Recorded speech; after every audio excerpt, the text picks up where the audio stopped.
comunicadora política. Y bueno, vamos a analizar la situación en general política del país. Ayer vimos, muchas ciudades que se postularon ahí los candidatos a alcaldes con los debates en la alcaldía, por ejemplo, de Quito, de Guayaquil, de Cuenca.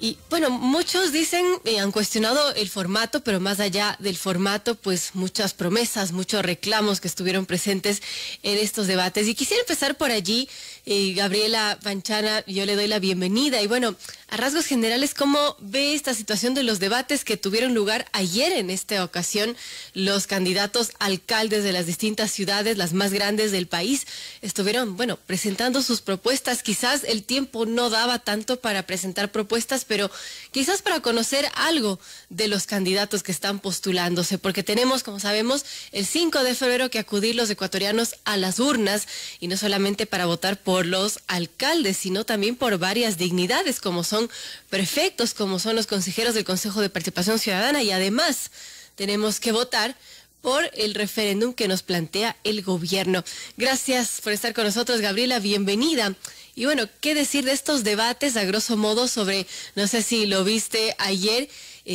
pero ¿qué podemos comentar sobre esto? Bienvenida. Hola, buenos días. Muchas gracias por la invitación y gracias por saludos a la audiencia. La verdad, por el tema del tiempo y de la simultaneidad de los debates, y porque estaba invitada a comentar en un space el debate de los candidatos a la alcaldía de Guayaquil, solamente vi el de Guayaquil. Pero en general me parece que, si bien el formato tiene muchas cosas que se podrían mejorar, creo que igual es un gran paso que tengan la obligatoriedad de participar en un debate los candidatos. Creo que eso aporta a la ciudadanía, a que la ciudadanía esté informada y hace posible que se tengan que esforzar los candidatos, o debería por lo menos de hacer posible que se esfuercen un poco más de lo que se esfuerzan en sus campañas o de lo que hemos visto hasta el momento en las redes sociales. Me parece que a pesar de que hay una gran diferencia para hacer una comparación entre las candidaturas para la alcaldía de Quito y las candidaturas para la alcaldía de Guayaquil, en el sentido de que en Quito hay varios candidatos que tienen un porcentaje hasta cierto punto similar y que va a hacer que la dispersión, y esta dispersión va a hacer que quien gane la alcaldía probablemente va a llegar con menos de 30 puntos o con 30 puntos. En Guayaquil la situación es distinta, no tenemos como unos 5 candidatos que a lo mejor juntos no suman ni el 1%, y de ahí tienes una candidata muy fuerte que es la actual alcaldesa, con unos 2 o 3 que están tratando de pelearse el segundo puesto. Me parece que en general el gran problema es que no hay ninguna propuesta verdaderamente innovadora e integral para las ciudades. Esa sería la mayor crítica, y que en lo que se ha centrado, al menos los debates, es en atacar a quien ejerce la alcaldía actualmente, o a quien ejerció, en el caso de Quito, la alcaldía hasta que fue destituido, que es el exalcalde Yunda, y en que las propuestas en general son solamente parches, y ese es un gran problema. Bueno, eso es lo que vimos ayer, y vamos a ver qué sucede el 5 de febrero cuando tengamos que los ecuatorianos acudir a las urnas. Amigos, son las 7:23, conversamos con Gabriela Panchana, comunicadora política, y bueno, estamos haciendo un análisis de no solamente los debates que tuvieron lugar ayer, sino la situación política de nuestro país en general. Y Gabriela, yo quiero preguntarle a su criterio cómo llegamos al 5 de febrero con todas las situaciones que se han dado, cómo llega el gobierno respecto también a esta consulta, este referéndum que plantea para este 5 de febrero. Llegamos en una gravísima crisis de inseguridad y de convulsión política y social,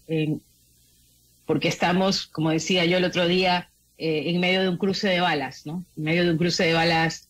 físicas y reales, que son que es el gran problema de la inseguridad, producida en gran parte por el narcoestado en el que nos sumergieron durante más de 10 años, y el cruce de ataques políticos que están relacionados con esa narcopolítica a la que me hago referencia, porque aquí hay intereses muy poderosos que están ligados al crimen organizado transnacional y que debemos, creo que no hay nada más importante para la ciudadanía que entender cuál es el enemigo al que estamos enfrentando. De parte del gobierno, me parece que su falta de estrategia política, de olfato político, y que se traduce en una muy mala comunicación, es parte del problema que también enfrentamos, porque no hay una hoja de ruta, no hay claridad, y eso hace que la ciudadanía se sienta aún más desamparada, aún más, aún más perdida y a la deriva, y eso lo tenemos que enfrentar de alguna manera, y creo que en este caso lo tiene que hacer la sociedad civil. La sociedad civil tiene que hacer lo que he asumido como una especie de mantra: a falta de uno, seamos muchos quienes encendemos la luz en esta oscuridad que parece que no tuviera salida. Bueno, esto de la narcopolítica es realmente complicado, realmente complejo y preocupante, Gabriela. Y bueno, ante ello el gobierno ha planteado al menos una pregunta que tiene que ver con la extradición, y que, bueno, hay mucha campaña a favor, en contra, y también el gobierno se está jugando una carta importante en esta consulta popular, referéndum, el 5 de febrero. ¿Cómo ve usted esta situación y bueno, la postura, y no sé si fuerte, débil del gobierno frente a esto, ¿no? Porque hay muchos quienes dicen, bueno, ¿por qué está en contra de la extradición, por ejemplo? Pero también he visto campaña en contra que dice, no, esto hay que decirle no porque sí. ¿Cómo ve usted esto? Bueno, en primer lugar, creo que quienes se juegan el todo por el todo somos los ciudadanos, es el país. Y creo que el gobierno, si bien es posible que la consulta o el referéndum le daría un poco de oxígeno, en el sentido de que por lo menos muestra una especie de hoja de ruta en la presentación de las preguntas, que ya de por sí combaten tanto el tema del crimen organizado transnacional o la inseguridad, como el grave problema de institucionalidad que tenemos, y que está también relacionado con las últimas dos preguntas que tienen que ver con el agua y con los servicios ambientales. Si bien al gobierno es verdad que en ese sentido le puede dar un poco de oxígeno el haber tenido esa iniciativa, sin embargo, la verdadera iniciativa vino desde la ciudadanía, y esto no es otra cosa que el cumplimiento de una promesa de campaña. Entonces, nosotros, los ciudadanos, tenemos que apropiarnos de la consulta popular y comprender que esta consulta es nuestra, en primer lugar, y que el sí no es otra cosa que un paso más para salir de este narcoestado y de esta narcodemocracia, como la llamó Pancho Huerta en el 2009. Fuimos alertados, tenemos muchísima información, muchísima evidencia, y si no lo hemos visto hasta ahora, es hora de que abramos los ojos. Sí, recuerdo ese artículo de Pancho Huerta, fue fulminante, ¿no?, respecto al tema de la narcopolítica que lo estamos viviendo, y quizás lo peor que podría pasar a la consulta es que justamente se politice, y como dice Gabriela Panchana, hay que apropiarse los ciudadanos de esta consulta, de todos los beneficios que podría traer. Y obviamente habrá cosas que no estemos de acuerdo, pero bueno, en lo que pueda combatir en ese sentido al narcoestado, a la narcopolítica. Y a propósito de esto, Gabriela, hace una semana justamente se vieron denuncias bastante graves en contra del gobierno, denuncias que, bueno, quizás la respuesta que dio el gobierno no dejó tampoco satisfecho a muchos ciudadanos, y tiene que ver con la corrupción o presuntos indicios de corrupción desde empresas públicas, desde las eléctricas, y allí pues también se había mencionado al cuñado del presidente Lazo. Y recuerdo que en una entrevista con Plan B, que fue transmitida en este medio de comunicación, el presidente le combinó a Juan Carlos Calderón a incluso investigar, pero bueno, él le respondió y le decía que eso no lo va a hacer, que no va a permitir que se use su nombre, y que además pedirle que investigue a un periodista sobre esto sería como echar la pelota hacia adelante, ¿no? Pero más allá de eso, Gabriela, ¿cómo vemos estas denuncias y la forma en cómo ha respondido también el gobierno, que quizás a muchos lo ha dejado debiendo, ¿no? Sí, me parece que el gobierno tendría en primer lugar que haber salido de manera inmediata y de manera transparente, como le dice Juan Carlos Calderón en su respuesta. Creo que no lo hizo, creo que lo hizo de manera muy tarde, y además muy, la verdad es que tienen esta manera de responder que por un lado es contundente, porque sí dijo el secretario de la administración dijo y el ministro de gobierno dijeron, no, el gobierno simplemente repiten estas especies de dogmas, ¿no? Dogmas de fe, estos enunciados que simplemente dicen, en el gobierno no hay ningún caso de corrupción. O sea, eso dice también el presidente en la entrevista. No hay ningún contrato tiene corrupción. Y en ese marco invitó a Juan Carlos Calderón a hacer esta investigación, pero en este momento me parece no es un tema de un periodista serio versus un periodista que tal vez tenga una agenda que yo también le he calificado que está sirviendo a oscuros intereses, porque lo hacen por la manera en la que lo hacen, porque están en una campaña que creo que también influye y afecta y dinamita o intenta dinamitar la consulta ciudadana. Pero este ya no es un tema de periodista versus periodista, este es un tema de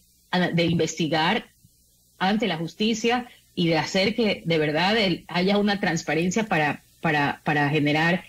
confianza y que si hay actos de corrupción sean investigados y sean sancionados.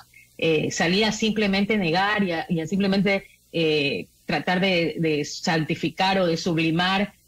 la honestidad como especie de dogma de fe del gobierno, me parece que no le hace ningún favor ni al gobierno ni al país.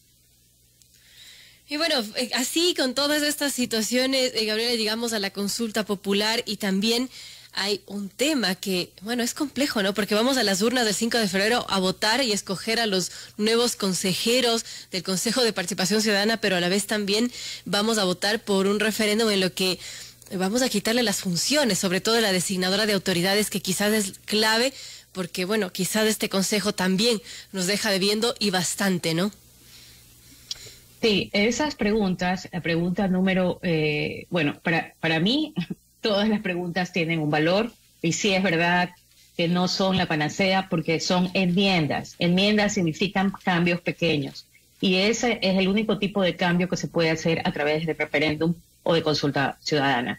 Los cambios más grandes pasan por una reforma parcial que tiene que pasar por la Asamblea y después o un referéndum adicional, y los cambios mucho más integrales requieren una Asamblea Constituyente. Esto lo tenemos que tener claro porque no podemos escuchar estas voces de gente muy inteligente, muy capaz, pero que al mismo tiempo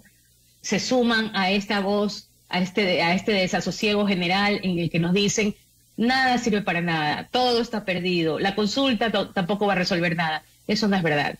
Este es un camino largo, este no es un camino sencillo, no es un switch que uno prende y uno apaga, porque así como el narcoestado fue construido a través de los años, la narcopolítica se ha infiltrado en todos los estamentos de la sociedad, no solamente a nivel público, sino también a nivel privado. Por eso, solamente una masa crítica de ciudadanos con los ojos bien abiertos y con la voz bien en alto puede cambiar esta situación. La extradición es clave, no dejemos que nos metan en la cabeza que no es verdad, que Colombia y que México no han resuelto nada a pesar de la extradición. El problema es serio, es grave, es complejo. No es solamente la extradición, se necesita una serie de pasos importantes, pero la extradición sí es uno de esos pasos.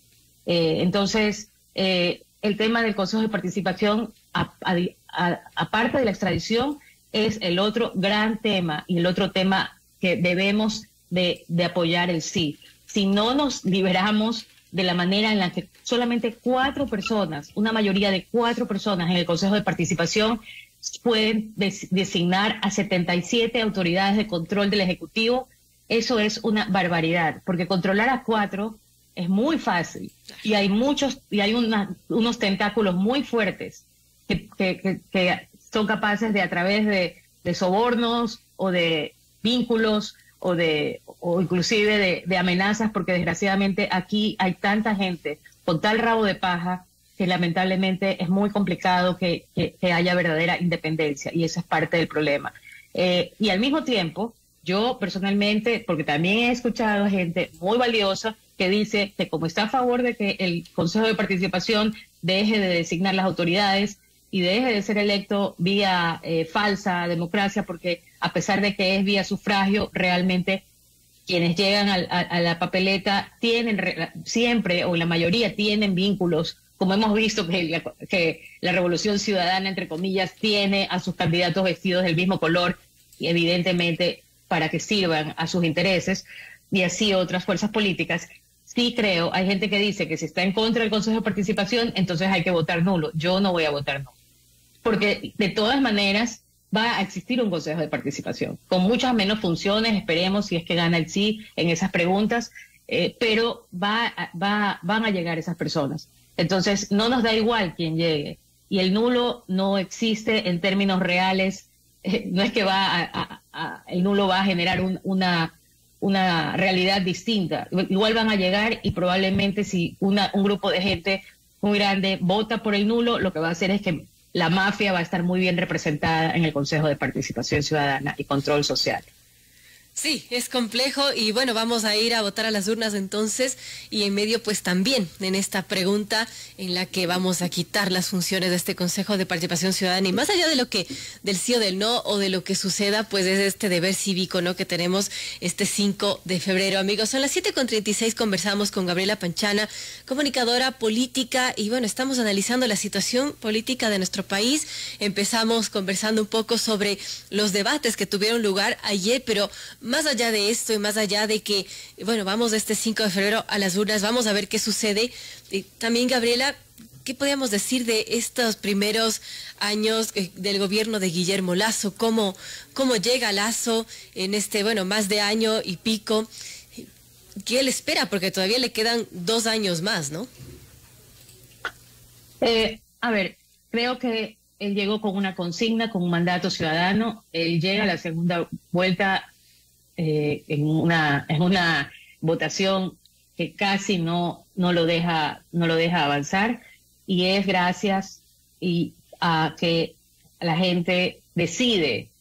que ante la opción de que regrese el correísmo teníamos que elegir por la opción democrática y la opción que no estaba vinculada con esta narcopolítica. En ese momento no hablábamos tan claramente, pero esa era la decisión, el país o la mafia, decíamos en las redes sociales, y decidimos elegir al país. Entonces, Guillermo Lasso llegó con esa consigna, llegó con ese mandato, y al principio, antes de asumir la presidencia, el 14 de mayo, cuando estaban las elecciones de las autoridades en la Asamblea, él se tuvo que salir de ese preacuerdo, de esas negociaciones en las que estaban con el Partido Social Cristiano y con el correísmo, porque fue también la misma gente que votó por él que le dijo: con la mafia no te unes. Y esa consigna de con la mafia no te unes sigue presente. Entonces, hay un gran problema de gobernabilidad, porque el presidente no tiene una bancada fuerte en la Asamblea, y porque la Asamblea representa intereses de esa mafia. Entonces, el presidente tiene el gran problema y el gran dilema de hacer transacciones, de hacer acuerdos específicos que le den oxígeno a esa mafia, que le den un poco de impunidad a esa mafia, que le permita sacar porque siempre el Estado tiene, digamos, el gobierno tiene influencia. Eso no vamos a decir que por más que el presidente quiera respetar a las demás funciones del Estado, siempre hay maneras de influir. Eso es una realidad. Entonces, con la mafia no te unes, está vigente, y le seguimos exigiendo al presidente que probablemente de manera directa, no creo que él se quiera unir a la mafia, pero estoy segura que lamentablemente tiene personas a su alrededor que le dicen: esto no tiene nada de malo, así es la política en la vida real. Y no, señor presidente, no aceptamos, ni queremos, ni vamos a permitir que haya estos vínculos que lo único que hacen es darle posibilidades a que esa gente que nos secuestró y que quiere mantenernos de rodillas, sometidos a esta narcopolítica, regrese para no volverse a ir, porque esa es la desgracia, que no se van a volver a ir porque aprendieron que fue un error salir como salieron y dejar a un encargado, que fue Lenín Moreno. Bien, importante. Gracias a Gabriela Pachana, comunicadora política.